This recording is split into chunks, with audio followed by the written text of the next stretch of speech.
Hello friends, welcome to global online Marathi. मी विशाखा. आजच्या व्हिडिओमध्ये आपण शिवाजी विद्यापीठ कोल्हापूर पेट 2021 म्हणजे शिवाजी विद्यापीठ कोल्हापूरची पेट 2021ची डेट रजिस्ट्रेशनची चालू झालेली आहे. 17 तारखेपासून त्याचं रजिस्ट्रेशन चालू झालेलं आहे आणि 8 तारखेपर्यंत त्याचं रजिस्ट्रेशन चालू राहणार आहेत. तर जे स्टुडंट्स पेट एक्झामसाठी इच्छुक आहेत, ज्यांना पेट अपीअर व्हायचं आहे, PhDसाठी तयारी करतायत, त्यांनी या पेटला नक्की रजिस्टर करावं. तर त्यांच्यासाठी मी आज रिसर्च मेथोडॉलॉजी म्हणजे संशोधन पद्धती या विषयावरती आपण व्हिडिओ सिरीज चालू करतो आहे, ज्याच्यामध्ये आपण रिसर्च मेथोडॉलॉजीवरचे जे सिलेबसमधले टॉपिक्स आहेत ते कवर करणार आहोत. शिवाय बरोबरच प्रॅक्टिस क्वेश्चन्स घेणार आहोत रिसर्च मेथोडॉलॉजी या टॉपिकवरती. त्याआधी जे स्टुडंट्स शिवाजी युनिव्हर्सिटी कोल्हापूर पेट 2021साठी प्रिपरेशन करत आहेत, त्यांच्या प्रिपरेशनला हेल्प करण्यासाठी, त्यांचा रिसर्च मेथोडॉलॉजी हा टॉपिक कव्हर करण्यासाठी आपल्याला माहिती आहे की पेपर पॅटर्न कसा आहे. 100 मार्कांचा हा एक पेपर असणार आहे, ज्याच्यामध्ये 50 प्रश्न असणार आहेत. प्रत्येक प्रश्नाला 2 गुण असणार आहेत आणि 50 प्रश्नापैकी 50% प्रश्न हे रिसर्च मेथोडॉलॉजीवर असणार आहेत आणि 50% प्रश्न हे तुमच्या विषयावरती असणार आहेत. 50% प्रश्न म्हणजे 25 प्रश्न हे रिसर्च मेथोडॉलॉजीवर आणि बाकीचे उरलेले 25 हे तुमच्या विषयावरती असणार आहेत. त्यामुळे रिसर्च मेथोडॉलॉजी टॉपिकला किती वेटेज आहे तुम्हाला माहिती आहे. म्हणून स्पेशल टेस्ट सिरीज आहे रिसर्च मेथोडॉलॉजी टॉपिकवर, जी तुम्हाला या पेट एक्झाम क्लिअर करण्यासाठी हेल्प करू शकते. तर या टेस्ट सिरीजचे फीचर्स काय आहेत? फुल सिलेबस, 10 टेस्ट आहेत. रिसर्च मेथोडॉलॉजी या विषयावरती 10 टेस्ट तुम्हाला मिळणार आहेत. शिवाय प्रत्येक टेस्टमध्ये 40 क्वेश्चन्स असणार आहेत. नोट्स मिळणार आहेत तुम्हाला इंग्लिश आणि मराठी दोन्ही लँग्वेजमध्ये पूर्ण सिलेबसवरती. त्याची प्राईस फक्त 499 रुपये आहे आणि ही टेस्ट सिरीज जॉईन करण्यासाठी फक्त दिलेल्या व्हॉट्सअप नंबरवरती मेसेज करायचा आहे. सिंपल प्रोसिजर आहे. ही टेस्ट सिरीज सबस्क्राईब करायची. एकदा टेस्ट सिरीज सबस्क्राईब केल्यानंतर ही टेस्ट तुम्ही कितीही वेळेस अटेम्प्ट करू शकता. म्हणजे तुमचा भरपूर सराव या टॉपिकवरती, रिसर्च मेथोडॉलॉजी या टॉपिकवरती होणार आहे या टेस्ट सिरीजमार्फत. म्हणजे 25 पैकी जास्तीत जास्त प्रश्न तुमचे त्याच्यातून कवर होतील या टेस्ट सिरीजमध्ये. म्हणून लवकरात लवकर टेस्ट सिरीज सबस्क्राईब करा आणि या युनिव्हर्सिटीच्या पेट एक्झामला क्लिअर करण्यासाठी गोल अचीव करा. सुरू करूया आजच्या व्हिडिओला. आजच्या व्हिडिओमध्ये आपण बघतोय सॅम्पलिंग म्हणजे नमुना पद्धती. Sampling is a process used in a statistical analysis in which predetermined number of observations are taken from a larger population. The methodology used to sample from a larger population depends on the type of analysis being performed, but it may include simple random sampling or systematic sampling. Sampling ही सांख्यिकीय विश्लेषणामध्ये वापरली जाणारी प्रक्रिया आहे. Sampling कशासाठी वापरतात? आपल्याला एखादा नमुना सॅम्पलिंग पद्धती म्हणजे त्याच्या नावातच आहे की नमुना घेणे. मोठ्या लोकसंख्येतून एक नमुना घ्यायचा, त्याचं निरीक्षण करायचं आणि त्यानंतर त्याच्यावरून जे काय ऑब्झर्वेशन निघेल ते आपल्या संशोधनाचं निष्कर्ष असतो असं आपण म्हणू शकतो. तर मराठीमध्ये याचं मीनिंग काय आहे? सॅम्पलिंग ही सांख्यिकीय विश्लेषणामध्ये वापरली जाणारी प्रक्रिया आहे, ज्यामध्ये मोठ्या संख्येने लोकांकडून पूर्वनिर्धारित निरीक्षणे घेतली जातात. मोठ्या लोकसंख्येच्या नमुन्यासाठी वापरली जाणारी पद्धत विश्लेषणाच्या प्रकारावर अवलंबून असते, परंतु यात सोपी यादृच्छिक नमुने किंवा पद्धतशीर नमुने समाविष्ट असू शकतात. म्हणजे वेगवेगळे प्रकार आहेत सॅम्पलिंगचे. हे सॅम्पलिंगचे प्रकार देखील आपण बघूयात. पण सॅम्पलिंग म्हणजे थोडक्यात काय म्हणू शकतो आपण की अभ्यास करता, संशोधन करताना शीतावरून भाताची परीक्षा करतो असं आपण म्हणतो. तसंच ज्या मोठ्या लोकसंख्येतून एखाद 2 सॅम्पल्स निवडून त्याच्यावर ऑब्झर्वेशन करून आपला निष्कर्ष काढला जातो, निरीक्षण केलं जातं, लोकांचं निरीक्षण केलं जातं आणि त्यावरून मग संशोधनाचा निष्कर्ष निघतो. त्याला आपण सॅम्पलिंग असं म्हणू शकतो. सॅम्पलिंगचे टाईप्स कुठले कुठले आहेत आपण बघूया. मेथड्स ऑफ सॅम्पलिंग, नमुना पद्धती बघूयात आता आपण. मेथड्स ऑफ सॅम्पलिंगमध्ये 2 मुख्य पद्धती आहेत, त्या म्हणजे प्रोबॅबिलिटी सॅम्पलिंग मेथड्स, संभाव्यता नमुना पद्धती, and non probability sampling methods म्हणजे असंभाव्यता नमुना पद्धती. त्यातलं सुरुवातीला बघूया आपण प्रोबॅबिलिटी सॅम्पलिंग मेथड्स आणि त्यामध्ये पहिला प्रकार आहे सिंपल रँडम सॅम्पलिंग म्हणजे सोपी यादृच्छिक नमुने. ती कशी निवडली जातात किंवा ते कशाला म्हटलं जातं बघूया. In this case, each individual is chosen entirely by chance and each member of the population has an equal chance or probability of being selected. या प्रकरणात प्रत्येक व्यक्तीची निवड संपूर्ण योगाने केली जाते आणि लोकसंख्येच्या प्रत्येक सदस्याची निवड होण्याची समान संधी किंवा संभाव्यता असते. एक प्रकारामध्ये की नोट्सद्वारे आपण बघूया की कसं ओळखलं जायचं हे कोणत्या पद्धतीचं सॅम्पलिंग आहे. यामध्ये की नोट्स काय असणार आहे की योगाने केली जाते आणि लोकांच्या प्रत्येक सदस्यांची निवड होण्याचे इक्वल चान्सेस असतात. सिंपल रँडम सॅम्पलिंग म्हणजे सोपी यादृच्छिक नमुन्यामध्ये. पुढचा प्रकार बघूया सिस्टमॅटिक सॅम्पलिंग, पद्धतशीर नमुना. Individuals are selected at regular intervals from the sampling frame. The intervals are chosen to ensure an adequate sample size. If you need a simple size and from population size x, you should select every nth individual for the sample. For example, if you wanted a sample size of 100 from a population of 1000, select every 1000 divided by 100 is equal to 10th member of the sampling frame. म्हणजे नमुना फ्रेममधून नियमित अंतराने व्यक्तीची निवड केली जाते. Systematic sampling कशी असणार आहे, तर कालांतराने पुरेसा नमुना आकार सुनिश्चित करण्यासाठी निवडले जातात. सॅम्पलिंग सिस्टमॅटिक सॅम्पलिंगमध्ये आपल्याला जर एक्स आकाराच्या लोकसंख्येमधून नमुना आकार हवा असेल, म्हणजे आपल्याला 10,000 लोकांचं निरीक्षण करायचं असेल, तर तेवढं आपल्याला शक्य नाही किंवा ते खूप कॉस्टली जाईल. अशा वेळेस आपण काय करणार की 1000 मधून फक्त 100 लोकांचा अभ्यास घेणार किंवा 100 लोकांचा नमुना घेणार आपण अभ्यास करण्यासाठी. आणि 100 लोकांमध्ये देखील प्रत्येक 10व्या व्यक्तीच्या सदस्याची निवड करायची, जेणेकरून आपल्याला त्यातून नवीन म्हणजे सॅम्पल्स निवडल्याचा कळेल आपल्याला की आपल्याला यातून कुठलं म्हणजे 1000 व्यक्तींमध्ये किती लोक आहेत जे सेम प्रकारे वागतात किंवा सेम निष्कर्ष आपल्याला देत आहेत. अशा प्रकारची निवड आपण सिस्टमॅटिक सॅम्पलिंगमध्ये करतो. तिसरा प्रकार आहे स्ट्रॅटिफाईड सॅम्पलिंग म्हणजे स्तरीकृत नमुना. In this method, the population is first divided into subgroups who all share similar characteristics. It is used when we might reasonably expect the measurement of interest to vary between the different subgroups and we want to ensure representation from all subgroups. या पद्धतीत लोकसंख्या प्रथम उपसमूहामध्ये विभागली जाते. सब कॅटेगरीमध्ये ग्रुप्समध्ये त्याला divide केलं जातं, जी सर्वसामान्य वैशिष्ट्ये सामायिक करतात. म्हणजे ज्यांची जवळजवळ वैशिष्ट्ये जी आहेत ती समान आहेत अशा लोकांचे सबग्रुप किंवा उपसमूह केले जातात एकूण लोकसंख्येपैकी. जेव्हा आम्ही व्याज मोजण्यासाठी भिन्न उपसमूहामध्ये फरक करण्याची अपेक्षा करू शकतो, तेव्हा आम्ही हे वापरतो आणि आम्ही सर्व उपसमूहाचे प्रतिनिधित्व सुनिश्चित करतो. स्तरीकृत नमुना कधी करू शकतो आपण, यांनी असं उदाहरण देऊ शकतो आपण की इंटरेस्ट जो असतो व्याज मोजण्यासाठी, त्यावेळेस वेगवेगळे गट पडलेले असतात, ते मोजताना त्याचे सबग्रुप्स केलेले असतात, त्यावरून जो निष्कर्ष निघतो तो या प्रकारच्या नमुना पद्धतीमधून या सॅम्पलिंग्समधून निवडला जातो. चौथा प्रकार आहे क्लस्टर सॅम्पलिंग. क्लस्टर्ड नमुना. In a clustered sample, subgroups of the population are used as sampling unit rather than individuals. The population is divided into subgroups known as clusters, which are randomly selected to be included in study. Cluster केलेल्या नमुन्यात लोकसंख्येच्या उपसमूहाचा उपयोग व्यक्तीपेक्षा नमुना एकक म्हणून केला जातो.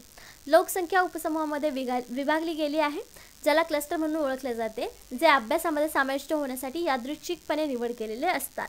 क्लस्टर नमुना म्हणजे काय म्हणू शकतो आपण, जे उपसमूह आहे त्यातील एक व्यक्तींचा नमुना आपण एकक म्हणून घेतो. उपसमूहामध्ये विभागलेली लोकसंख्या आहे त्यातून एक निवड, त्यालाच आपण क्लस्टर म्हणू शकतो. म्हणजे एका व्यक्तीचाच अभ्यास करायचा. जरी सबग्रुप पाडले असतील तर त्या सबग्रुपमधल्या एकाच व्यक्तीचा अभ्यास करायचा, त्याला क्लस्टर नमुना असं आपण म्हणू शकतो.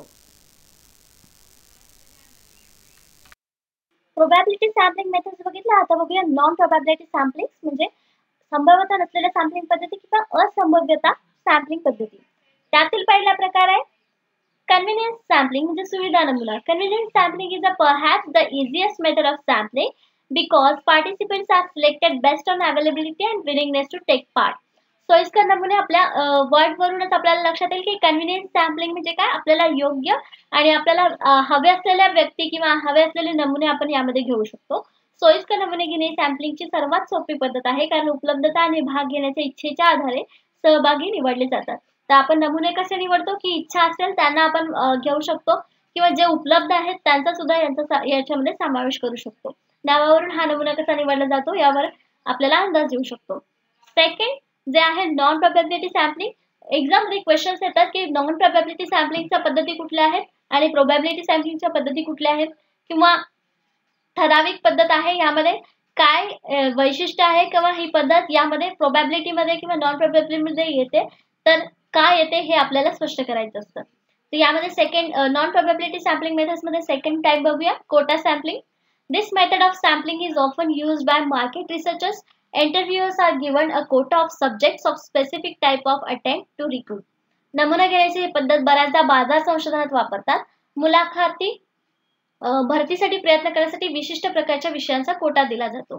जसं की भरतीसाठी आपण सांगतो की हा पोलीस भरतीसाठी कोटा दिलेला आहे, एवढ्या एवढ्या लोकांची भरती आहे, असा कोटा ठरवून दिलेला असतो. या प्रकारची सॅम्पलिंग पद्धत आपण संशोधन करताना वापरतो, तेव्हा त्याला आपण कोटा सॅम्पलिंग म्हणतो. पुढचा प्रकार बघूया, जजमेंट और पर्स्पोसिव्ह सॅम्पलिंग, निर्णय किंवा हेतू नमुना, also known as selective or subjective sampling. This technique relies on the judgment of researchers when choosing who to ask participant. निवडक किंवा व्यक्तिनिष्ठ सॅम्पलिंग म्हणून देखील ओळखले जाणारे हे तंत्र आहे. संशोधकाच्या निर्णयावर अवलंबून आहे की कोणास सहभागी करावे. म्हणजे जजमेंट करायचं आहे आपल्या संशोधनाचा विषय निवडून. आपल्याला संशोधकाला हे निवडावं लागते की कोणाला आपल्या रिसर्चमध्ये समाविष्ट करायचं आहे, सॅम्पल म्हणून कोणाला निवडायचं आहे, हा स्वतः संशोधक ठरवू शकतो. त्याच्यानंतरची पद्धत आहे स्नोबॉल सॅम्पलिंग.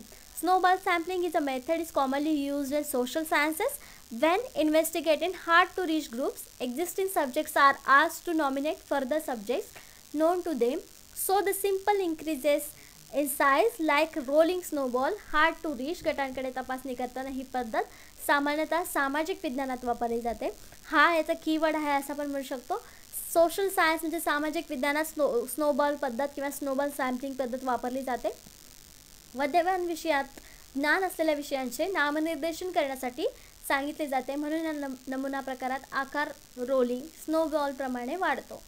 स्नोबॉलप्रमाणे याचा आकार वाढतो आणि सामाजिक विज्ञानात वापरलं जातं, असं आपण याचा की फीचर्स म्हणू शकतो स्नोबॉल सॅम्पलिंगचे. आता यावरचे काही क्वेश्चन्स बघूयात आणि त्यावरचे आन्सर्स बघूयात कसे असणार आहेत. Which of the following variables cannot be express in qualitative terms. खालीलपैकी कोणते परिवर्तन परिमाणात्मक शब्दात व्यक्त करता येणार नाही. आपले ऑप्शन्स आहेत सोशो इकॉनॉमिक स्टेटस सामाजिक आर्थिक स्थिती, मॅरिटल स्टेटस वैवाहिक स्थिती, न्यूमरिकल ॲप्टिट्यूड संख्यात्मक योग्यता अँड प्रोफेशनल ॲटिट्यूड व्यावसायिक दृष्टिकोन. आपला प्रश्न काय विचारला आहे की क्वांटिटेटिव्ह टर्ममध्ये यापैकी काय व्यक्त करता येणार आहे. बाकी सगळ्या गोष्टी ज्या आहेत संख्याच्या आहेत त्या क्वांटिटेटिव्ह टर्ममध्ये आपल्याला एक्सप्रेस करता येऊ शकतात, पण प्रोफेशनल ॲटिट्यूड म्हणजे व्यावसायिक दृष्टिकोन जो आहे तो आपल्याला एक्सप्रेस करता येणार नाही परिमाणात्मक शब्दात. म्हणून याचं करेक्ट आन्सर काय असणार आहे डी. प्रोफेशनल ॲटिट्यूड व्यावसायिक दृष्टिकोन हा या क्वांटिटेटिव्ह टर्ममध्ये एक्सप्रेस करता येणार नाही. The process of selecting a subset of population for a survey is non as. लोकसंख्येचा उपसंच निवडण्याची प्रक्रिया एक सर्वेक्षण म्हणून ओळखले जाते. याचे ऑप्शन्स आहेत सर्वे रिसर्च, सर्वेक्षण संशोधन, रिप्रेझेंटेशन प्रतिनिधित्व, ट्रँग्युलर त्रिकोण, सॅम्पलिंग म्हणजे नमुना. तर करेक्ट ऑप्शन याचा डी आहे, आपण दिलेला आहे. तर बघितलं तर सॅम्पलिंग याचं करेक्ट ऑप्शन का असणार आहे. इथे आपल्याला प्रश्नामध्ये विचारलेलं आहे की selecting a subset of population for a survey is non as. म्हणजे सबसेट एखाद्या पॉप्युलेशनमधला सबसेट निवडायचा आहे सर्वेसाठी, तर त्याला काय म्हणू शकतो आपण सॅम्पलिंग नमुना. आत्ताच आपण बघितलं म्हणून याचा करेक्ट ऑप्शन डी. पुढचा प्रश्न, researchers ultimately wants the answer to a research question to pertain to the. संशोधकांना शेवटी उत्तर हवे आहे संबंधित एक संशोधन प्रश्न. याला काय म्हणतात. आपले ऑप्शन्स आहेत सॅम्पल नमुना, ॲक्सेसिबल पॉप्युलेशन प्रवेशयोग्य लोकसंख्या, टार्गेट पॉप्युलेशन लक्ष्य लोकसंख्या आणि वर्ल्ड म्हणजे विश्व. तर संशोधकांना संबंधित एका प्रश्नाचा निष्कर्ष काढायचा आहे किंवा प्रश्न विचारायचा आहे, अशा वेळेस कुठला गट आपण वापरतो तर तो आहे टार्गेट पॉप्युलेशन लक्ष्य लोकसंख्या. म्हणण्याचं करेक्ट ऑप्शन आहे सी. पुढचा प्रश्न बघूया, a representative sample is essential in मध्ये म्हणजे डॅश डॅशमध्ये एक प्रतिनिधी नमुना आवश्यक आहे. आपले ऑप्शन्स आहेत सर्वे मेथड सर्वेक्षण पद्धत, एक्सपेरिमेंटल मेथड प्रायोगिक पद्धत, केस स्टडी प्रकरण अभ्यास, क्लिनिकल मेथड म्हणजे क्लिनिकल पद्धत. त्याचं करेक्ट ऑप्शन आहे ए सर्वे मेथड, कारण याच्यामध्ये विचारलं आहे सॅम्पल इसेन्शियल आहेत कशामध्ये तर सर्वे मेथडमध्ये आवश्यक आहे. दिलेल्या एक ऑप्शन्सपैकी जे आहे करेक्ट ऑप्शन ते ए आहे, सर्वे मेथडसाठी रिप्रेझेंटेटिव्ह सॅम्पल इसेन्शियल आहे. पुढचा प्रश्न बघूया, which one is called as non probability sampling. आत्ताच आपण बघितले प्रकार, त्यापैकी मी तुम्हाला सांगितलंही होतं की कोणते प्रकार आपण प्रोबॅबिलिटी सॅम्पलिंगमध्ये वापरतो आणि कोणते नॉन प्रोबॅबिलिटीमध्ये वापरतो.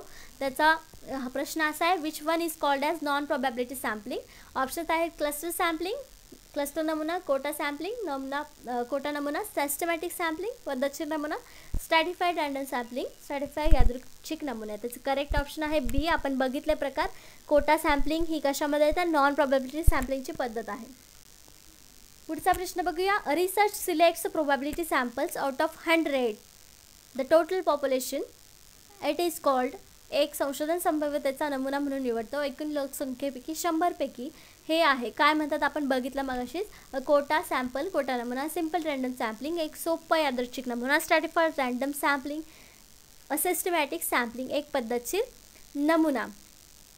तर आपण मगाशीच बघितलं की प्रत्येक एका नगामध्ये म्हणजे एक प्रोबॅबिलिटी सॅम्पलिंग इथे विचारलेली आहे. Researcher select probability samples of 100, 100 पैकी टोटल पॉप्युलेशनपैकी 100 लोकांचा नमुना घेऊन जेव्हा संशोधनासाठी हे सॅम्पल्स निवडतो तेव्हा ते एक सिंपल रँडम सॅम्पल असतात. म्हणून याचं करेक्ट ऑप्शन काय आहे, बी. पुढचा प्रश्न आहे cluster sampling is used when, म्हणजे जेव्हा क्लस्टर सॅम्पलिंग यूज होतं कधी. ऑप्शन्स आहेत population is scatter and sample sizes to kept large, लोकसंख्या विखुरलेली आहे नमुनाकार मोठा ठेवावा. पॉप्युलेशन इज हेट्रोजिनस, लोकसंख्या विषम आहे. लॉंग सर्वेज नीडेड, दीर्घ सर्वेक्षण आवश्यक आहे. बोथ ए अँड सी, म्हणजे अ आणि क जे ऑप्शन आहेत ते दोन्हीही. तर याचं करेक्ट ऑप्शन डी आहे. ए आणि सी जेव्हा कंडिशन असते तेव्हा क्लस्टर सॅम्पलिंग मेथड वापरले जाते, म्हणून याचं करेक्ट ऑप्शन डी आहे. पुढचा प्रश्न बघूया. To ensure accuracy of research the sample should be, संशोधनाची अचूकता सुनिश्चित करण्यासाठी नमुना पाहिजे. कसा नमुना पाहिजे, टेकन रँडमली, सहजगत्या घेतलेले, फिक्स्ड बाय कोटा, कोट्याने निश्चित केलेले, रिप्रेझेंटेटिव्ह ऑफ पॉप्युलेशन, लोकसंख्येचा प्रतिनिधी, पर्पोसिव्ह म्हणजे हेतू. याचं करेक्ट ऑप्शन आहे सी, रिप्रेझेंटेटिव्ह ऑफ पॉप्युलेशन, लोकसंख्येचा प्रतिनिधी. संशोधनाची अचूकता सुनिश्चित करण्याचा नमुना कसा पाहिजे तर तो लोकसंख्येचा प्रतिनिधी असला पाहिजे जेव्हा तो सॅम्पल म्हणून निवडतो. शेवटचा प्रश्न बघूया. Research can keep the simple size low if population, संशोधन आकार कमी ठेवू शकतो लोकसंख्या कशी असल्यास. तर आपले ऑप्शन्स आहेत हेट्रोजेनस विषम, इनएक्सेसिबल दुर्गम, होमोजेनस एकसंध, ऑल ऑफ द अबो वरील सर्व. करेक्ट ऑप्शन आहे सी, होमोजेनस. जेव्हा एकसंध लोकसंख्या असेल तेव्हाच आपण नमुना आकार सेम कमी ठेवू शकतो, कारण 10 लोकांना जो निष्कर्ष येणार आहे तोच एका व्यक्तीला येणार आहे जेव्हा त्याचा आकार किंवा वैशिष्ट्य सेम असतील, होमोजेनस असतील त्या सगळ्या व्यक्ती, त्यावेळेस याचा ऑप्शन सी बरोबर आहे. आजचे प्रश्न आणि आजचं सॅम्पलिंग मेथड बघितलं आपण रिसर्च मेथॉलॉजी टॉपिकवर. नेक्स्ट लेक्चरमध्ये देखील आपण रिसर्च मेथॉलॉजीवरती एक टॉपिक घेऊया आणि त्यावर असे सॅम्पल क्वेश्चन्स किंवा प्रॅक्टिस क्वेश्चन्स घेऊयात. थँक्यू.